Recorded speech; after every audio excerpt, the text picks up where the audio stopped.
मी आता आपल्या पुण्याच्या सदाशिव पेठेत आहे आणि तुम्हाला सांगतो पुण्यात इतका मोठा बटाटा वडा मिळणं नेक्स्ट टू इम्पॉसिबल आहे।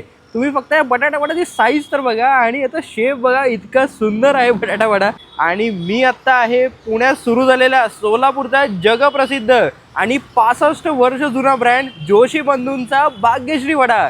वडापाव नाही, फक्त वडा। गेल्या 3 पिढ्यांपासून आपला व्यवसाय चालू आहे आणि अनेक सोलापूरकरांची पुण्यात अशी इच्छा होती की आम्ही सोलापुरात आल्यानंतर आम्हाला वडा खायला मिळतो, पण पुण्यात जर वडा खायचा म्हटला तर काय करायचं? कारण सगळीकडेच वडापाव हा मिळतो, पण आपला हा वडापाव नाही आहे। आपला हा नुसता वडा, आपण त्यावर शेंगा चटणी आणि लिंबू याबरोबर हा वडा आपण 1960 पासून देत आहोत। जसं आम्ही 3 पिढे व्यवसाय करतोय तसे आमचे ग्राहक पण 3 पिढ्यांपासून आहेत। 1960 पासून जोडलेले ग्राहक आज त्यांच्या नातवांनाही आवर्जून सोलापूरला घेऊन येतात आणि त्यामुळे आम्ही असा विचार केला की आपण विस्तारासाठी पुण्यातनं आपण चालू करावं। पुणेकरांसाठी हा पॅटर्न ब्रेक आहे, कारण पुणेकरांना बटाटा वड्यासोबत पाव खाण्याची सवय आहे, पण इथला वडाच इतका मोठा आहे की पावाची सुद्धा गरज नाही। आणि मेन म्हणजे एकदम कमी तेलात आहे, एकदम मोठा वडा आहे। साईज तुम्ही फक्त बघा याच्यामध्ये।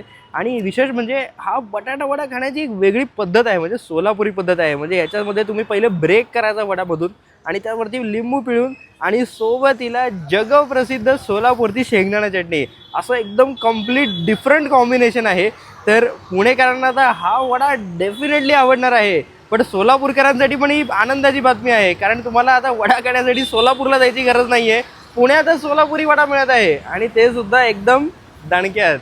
कसं आहे, हा जम्बो बटाटा वडा खायला तुम्हाला एक्झॅक्टली कुठे येतं सांगतो मी। आता आपल्या पुण्याचा सगळ्यात फेमस एरिया सदाशिव पेठेत आहे। माझ्या लेफ्ट साईडला गिरिजा प्युअर व्हेज आणि टिळक रोड आहे आणि राईट साईडला कल्पना व्हेज रेस्टॉरंट आहे आणि इथे आहे आपला जोशी बंधूंचा भाग्यश्री वडा। हा बघा, एकदम जम्बो वडा पुण्यात फक्त तुम्हाला इथेच मिळणार आहे। एक सोलापूरला ब्रांच आणि डायरेक्ट एक पुण्यात ब्रांच, कोणीही दुसरं नाही आहे। हे बघा कसं आहे।